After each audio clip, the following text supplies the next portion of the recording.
សម្រាប់មុខម្ហូបមួយមុខនេះបងបងនិយាយពីថាសាមញ្ញធម្មតាទេហើយងាយស្រួលធ្វើទៀតតែនិយាយពីថារសជាតិញ៉ាំអស់បាយពីឆ្នាំអត់ដឹងខ្លួនទេណានិយាយពីថាសាមញ្ញធម្មតាតែរបៀបធ្វើនិយាយពីថាចេបចុកហ្មងខ្ញុំចាហើយនេះគ្រឿងផ្សំសម្រាប់ចៀនសៀងរបស់ខ្ញុំណាបងបងចាមានសៀងថ្ងៃនេះខ្ញុំទិញបានសៀងប្រៃខ្ញុំយកទៅលាងឲ្យស្អាតហើយច្រាំបែបហ្នឹងណាបងបងហើយត្រីចៀនសៀងមានជាមួយត្រីប្រាសាច់ជ្រូក3ជាន់ច្រាំអត់ច្រាំទេបងបងចង់ច្រាំក៏បានតែខ្ញុំហាន់លក្ខណៈស្ដើងអញ្ចឹងណាចាមានស្លឹកខ្ទឹមមាន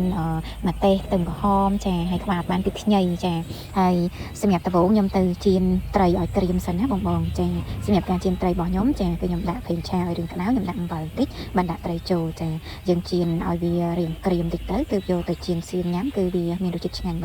បងចាហើយត្រីឆ្អិនហើយគឺខ្ញុំស្រង់វាដាក់មួយឡែកគឺខ្ញុំមកអាប្រេងដែលចៀនត្រីហ្នឹងណាចាគឺខ្ញុំយកមក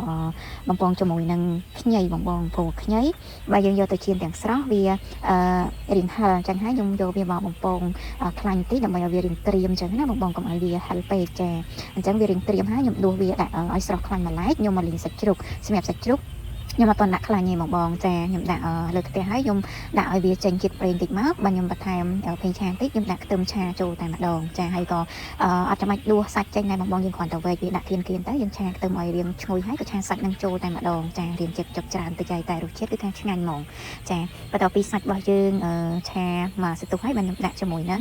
សៀងរបស់យើងចូលបងប្រើសៀងផ្អែមក៏បានសៀងប្រៃក៏បានសម្រាប់ខ្ញុំប្រើសៀងប្រៃថ្ងៃនេះណាបងចាសៀងប្រៃខ្ញុំប្រើជាមួយនឹងស្ករក្រហមអញ្ចឹង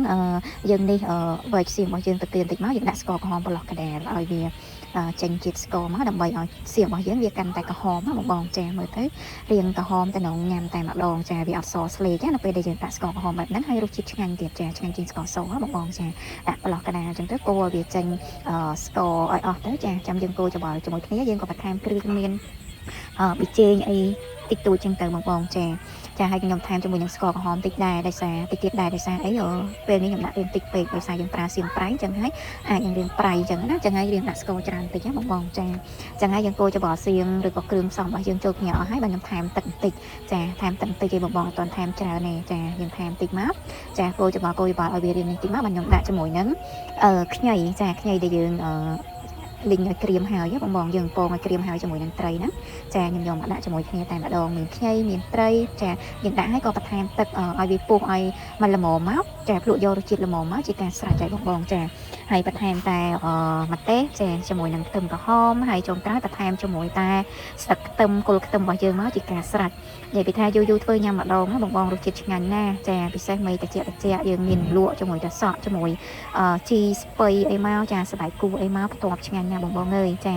ហើយចំណាយលុយអស់តិចទៀតយូរយើងញ៉ាំម្ដងមួយខែញ៉ាំម្ដងអីទៅបងរសជាតិឆ្ងាញ់ណាចាកុំភ្លេចសាកបងធ្វើទាំងអស់គ្នានិយាយពីថាខ្វះម្ទេសអត់បានទេដាក់មកនិយាយពីថាតំណងពណ៌ម្ហូបយើងមើលទៅតំណងញ៉ាំហ្មងបងទាំងអស់គ្នាចានិយាយរួមធ្វើអស់លុយតិចទេតែញ៉ាំអស់បាយពីឆ្នាំអត់ដឹងខ្លួនអញ្ចឹងកុំភ្លេចសាកបងធ្វើទាំងអស់គ្នាបងហើយឥឡូវសៀងរបស់យើងឆ្អិនហើយចាដាក់រោយសាច់ខ្ទឹមមកជាការស្រេចហើយចាដួសដាក់ចានចាបន្ទាប់ជាមួយលក់របស់យើងមកហើយ